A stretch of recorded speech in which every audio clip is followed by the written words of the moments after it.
Police Department Commissioner Edward Caban, and senior members of the NYPD leadership, FDNY Commissioner Laura Kavanaugh, Public Schools Chancellor David Banks, Department of Buildings Commissioner Jimmy Otto, Department of Sanitation Commissioner Jessica Tisch, Department of Transportation Commissioner Yadanis Rodriguez, Department of Environmental Protection Commissioner Ray Agarwal, Mayor's Office of Immigrant Affairs Commissioner Manny Castro, Housing Preservation and Development Commissioner Adolfo Carrion, Mayor's Office of Community Affairs Commissioner Fred Kreisman, New York City Health and Hospital Senior Vice President and Chief Quality Officer Dr. Eric Way, NYCHA Executive VP of Operations Support Services Keith Grossman, MTA CEO Jano Lieber, Con Ed President Matt Ketchke.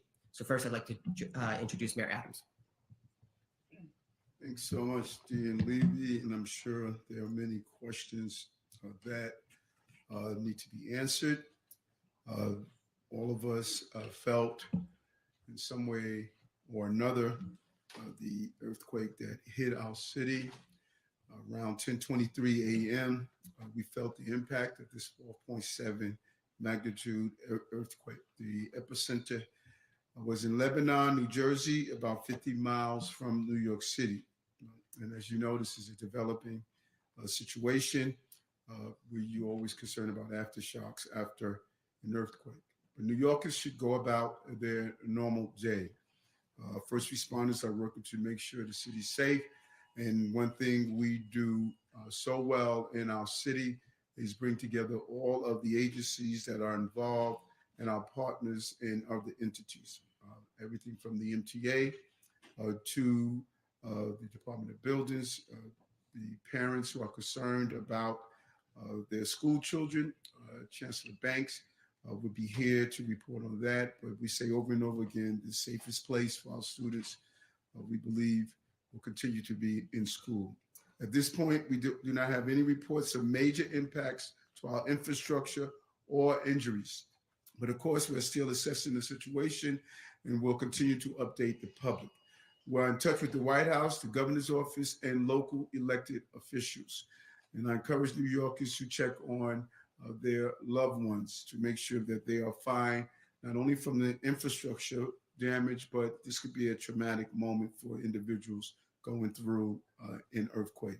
And if you feel an aftershock, drop to the floor, cover your head and neck, and take cover under a solid piece of furniture next to an interior wall or in a doorway. And so I want to thank the emergency staff and first responders for their work to keep New Yorkers safe. Earthquakes don't happen every day in New York. So this can be extremely traumatic. The number of texts, calls, and inquiries that people sent out to not only our administration, but to family members checking on them. We know how this can impact you. But we're ready for the unexpected. This is New York City, and we respond accordingly. We will continue to update New Yorkers as we get more information. I would now turn it over to Commissioner Isco. Thank you all so much for being here today. Thank you, Mr. Mayor. Thank you to my colleagues for their quick and speedy response to this. I'm pleased to report that there are currently no major impacts from the earthquake. We're asking all New Yorkers to call 311 to report damage or any issues that you're having. Also, if you have any need for disaster assistance due to damage or anything like that, please call 311. That is the best place to refer those needs. If you have a life safety issue, please use and call 911 immediately, but preserve 911 for those life safety events. The team acted immediately. We convened our emergency response teams and issued guidance to the public. The likelihood of aftershocks remain low, but we do remain vigilant, and we ask all New Yorkers to remain vigilant as well. We activated our protocols for this earthquake. We immediately started coordinating with all city, state, federal, and our utility partners. Public notifications were sent out both by Notify NYC and our wireless emergency alert system. You can hear some of the phone buzzings and delays from that have been issued. As soon as it happened, we convened here at New York City Emergency Management in order to be able to send out guidance.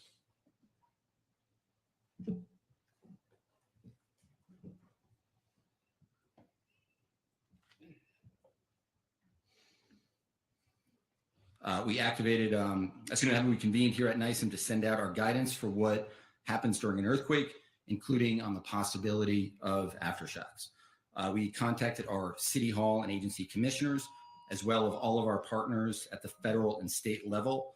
That also includes all of our utility partners, our transportation partners at the MTA, Port Authority, and the airports. While there is a low likelihood that there will be aftershocks, we always want to be on the safe side.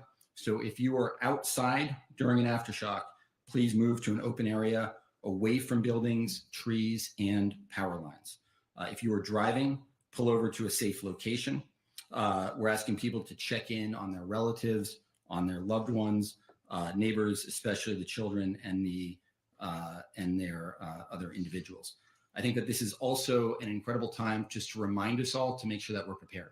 So if you are a New Yorker, if you're visiting New York, we encourage you to sign up for Notify NYC. This is available in 14 languages, including American Sign Language, over 1 million subscribers. You can sign up by calling 311. You can call up by downloading the app or by going to nyc.gov/notify. We also encourage people to make sure that they have an emergency kit and to make sure that they know the guidance for earthquakes, which, as the mayor said, to drop, cover, and to get under furniture, sturdy furniture, or in a doorway to make sure that you are safe. Please also make sure that you're checking your utilities, that you know how to turn them on and off, especially if you are a property owner. With that said, who am I turning it over to? Chancellor Banks. I'll turn it over to Chancellor Banks for an update on the schools. Thank you. Thank you, Zach. Thank you, Mr. Mayor. Good afternoon, everyone. So the earthquake was felt across the entire city and across many of our schools across all 5 boroughs. In fact, I was at LaGuardia High School at an event this morning when the earthquake hit. I did not personally feel it, but many people in the room felt it. So first and foremost, what's most important to understand is we want to emphasize that we've received no reports of any injury to staff or students. And that's the most important thing, and safety is our top priority in ensuring that everyone is safe in our schools. Immediately following the earthquake, our teams, both within New York City Public Schools and across the city, immediately jumped into action. We've been in close and constant communication with City Hall, the Office of Emergency Management, School Construction Authority, and other agencies as well. So at this moment, there is no indication that any of our buildings were compromised. Our facility staff at the School Construction Authority are quickly and thoroughly inspecting buildings to ensure safety. And out of an abundance of caution, we've assembled all of our building response teams as well. So we've instructed all of our school principals to continue operations and dismissal as normal. We ask the school staff and families to remain calm and to model that for all of our students, all of our children. Parents do not need to pick up their child early as a result of today's earthquake. Additionally, all after-school programs will continue as planned. If conditions change, our schools will communicate directly with families. We also will post updates on our social media pages, which can be found at NYC Schools. I want to thank all of our school staff and our facility staff for keeping our students safe during times like these. Their professionalism in the face of an emergency is a role model for all of our students. Again, the top lines, all of our students across the school system are safe. All of our staff are safe. We have no reports of any structural damage to any of our school facilities, while many schools in fact felt some tremors from the earthquake. Thank you so much. Thank you, Chancellor. Next, we'll hear from Buildings Commissioner Jimmy Otto. Thank you, Deputy Mayor. Let me say right at the outset that we at the Department of Buildings have not seen an influx of calls regarding building damage, but we want all New Yorkers to know that our team is ready. We are putting on additional construction and engineering professionals from this point on over the weekend. So if reports do come in, we will be ready to respond. Our construction enforcement unit is out doing inspections similar to what we do prior to big storms. There are 1.1 million buildings in the city, which means we need cooperation from construction professionals. We've messaged that to them, but let me take this opportunity again to remind all of our construction professionals, you need to go out and check on your buildings, even if those sites are closed, and determine that the sites are secure. And if you see any conditions that are troublesome, please reach out to the department. This is a time for that tried and true saying, if you see something, say something. So to New Yorkers, we at the Department of Buildings are concerned about some of the downstream possibilities, cracks that you might see that may materialize and manifest in a week or a month, or scaffolding, retaining walls. If you see something that is problematic, please call 311. This weekend, we will have an increase in our emergency response team. We've mobilized our borough operations and our special ops folks so that if our sister agency, the fire department, or any of our partners in government or the public report an increase in locations, we are at the ready to respond. Thank you, Commissioner. Next, we'll hear from Con Ed President Matt Ketchke. So thank you. So for our energy delivery system, energy infrastructure, there were no impacts from this event. We continue to monitor them. Our critical energy infrastructure is continuously monitored. During the course of the event, we saw no change in status for our energy infrastructure.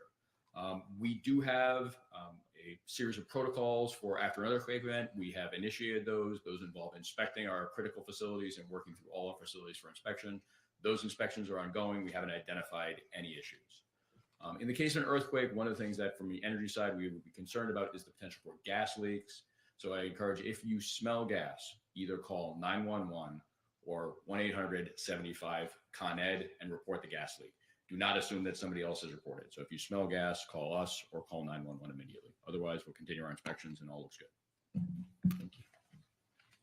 Thank you, Matt. Next, we'll hear from MTA CEO Jano Lieber. Good afternoon.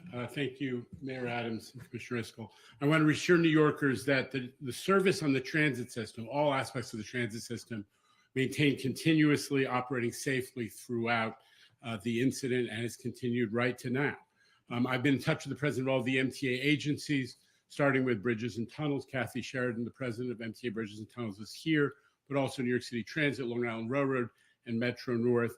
Initial inspections of all facilities have been completed, and there are initial further inspections ongoing, emphasizing that the 7 bridges operated by MTA have been inspected, and I want to emphasize those were designed to withstand much stronger seismic impacts than we experienced today. Our frontline staff across the system have been instructed to report any abnormalities.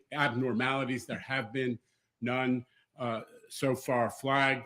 And of course, we're going to continue to monitor the situation very, very closely. We have an open communications bridge with all of our MTA agencies to report, as I said, any abnormality that they encounter. So far, the input on that has been 0.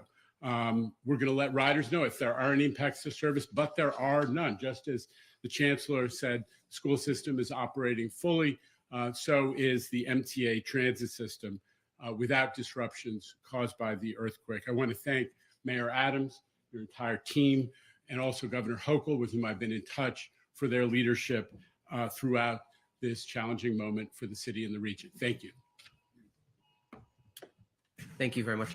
Finally, we'll hear from Manny Castro from the Mayor's Office of Immigrant Affairs for a few words in Spanish. Muy buenas tardes, soy Manuel Castro, el comisionado de Asuntos de los Inmigrantes de la Ciudad de Nueva York. Hoy estamos con el alcalde Eric Adams, los comisionados de varios departamentos de gobierno de la Ciudad de Nueva York, para asegurar a los neoyorquinos que no estamos viendo ningún problema en nuestros servicios, ya sea de puentes, de escuelas y otros servicios críticos dentro de la Ciudad de Nueva York. Reconocemos que hay ansiedad sobre el temblor que experienciamos esta mañana, pero por el momento no hay nada que reportar. Seguimos con nuestra vida diaria, pero reconocemos que hay temor de que sentimos otro temblor, y si ese es el caso, tomar cobertura, seguir las recomendaciones durante los temblores y tener la calma, porque eso es lo importante en estos momentos. Muchísimas gracias. Over to a few questions. Mayor, first of all, did you personally feel the earthquake? And if so, can you describe it? And then I have a quick question for Commissioner Otto. No, I did not. I was at Gracie Mansion at the Youth Gun Summit, and I didn't feel it. My security detail brought it to my attention. Commissioner Otto was talking about downstream effects that you maybe think that people don't notice right away. Do you have any calls from any of the buildings in the city, a broken mirror, a crack, something that you wouldn't describe as major damage, but as evidence of the earthquake? Yeah, as of 30 minutes ago when I arrived here, we had seen no reports coming in, but we obviously will monitor and will respond accordingly. Commissioner Kavanaugh. Yeah, we're also monitoring 911 calls for the same thing, often to be referred to our agency partners if they are not major, but still important. And we've seen a very, very minor increase. We've got about 30 additional calls than we would typically get on a Friday, and none of them were for major incidents. We will monitor for the rest of the day, of course. We will refer them as needed and make sure that anything, and I'd like to reiterate what Con Ed said, especially odors of gas, is referred accordingly to make sure that the infrastructure is safe. Could you walk us through what the process is of inspecting all the bridges as well as the tunnels in the subway system right now? What is the process? Kathy? Sure. Want to talk about the bridges? Sure. So good afternoon. I'm Kathy Sheridan, president of MPA Bridges and Tunnels. So we go out and do preliminary inspections. They were dispatched within about 5 minutes of the earthquake occurring. All the preliminary results came back negative, no impacts to our facilities. We have also mobilized all of our structural inspection teams, which do our biennial inspections on a regular basis. So they are now out on the ground. We expect to have results from them by 4 p.m. But again, we don't expect an earthquake of this magnitude to have any impact on our facilities. Oh, wait, I'm sorry. Could you just with the tunnels and the subways? What's the process for inspecting all those? So for the subway, I won't talk about the subways. I'll let the chair talk about that. For our two tunnels, the Hugh Carey Tunnel and the Queens Midtown Tunnel, tunnels are very resilient for seismic impacts. So they move with the ground. So again, it's a hands-on inspection. We go into visual inspection to see if there are any damages. Yeah, and it's exactly the same in the subway system. There's we have folks who routinely walk the track and inspect structure as well as track, and those protocols are in place. Morgan, go ahead.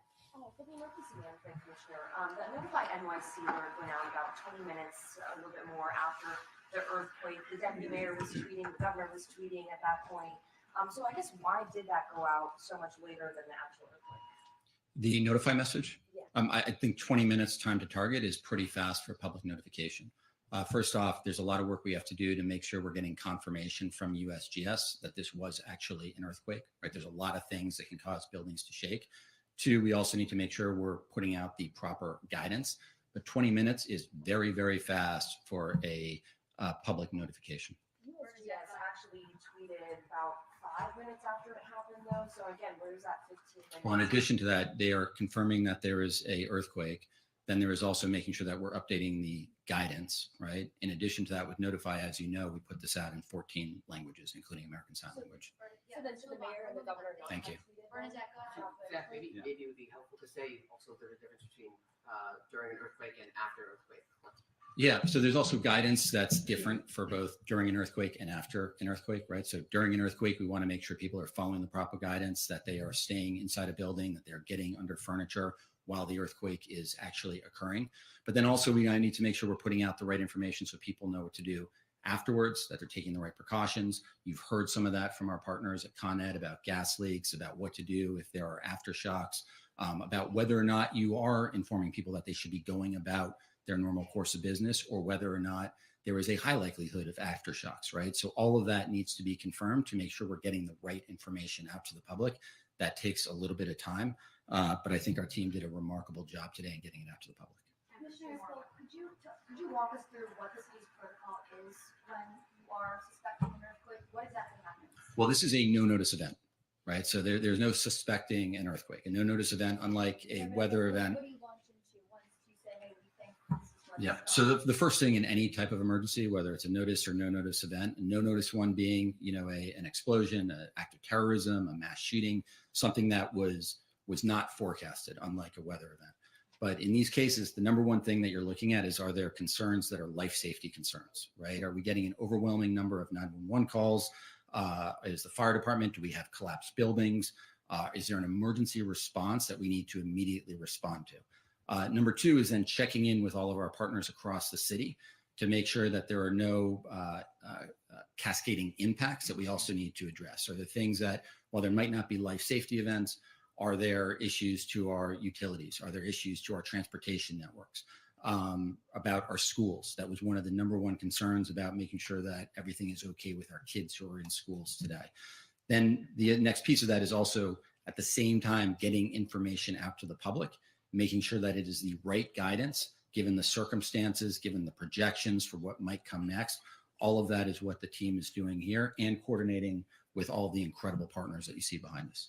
Thank you. Anyone, Mayor, and I don't know if this would be for a team member or not, but anyone using their cell phone in the last hour knows it's been difficult. We've heard your administration give the warnings about when to and when to not call 911. Is the 911 system getting a little overwhelmed right now, or are you worried about the cell phone towers? As far as the 911 system is concerned and the 311 system, we've seen an uptick starting at 10:30, and it subsided to its normal call volume by 11 a.m. Right now, it stands at its normal call volume. Any read on what's going on with the cell phone towers and any concerns about that? One thing also I would just point out, we had an uptick in 311 calls. Obviously, we know there was an earthquake. Our teams are on the ground, so we don't need that anymore. Thank you.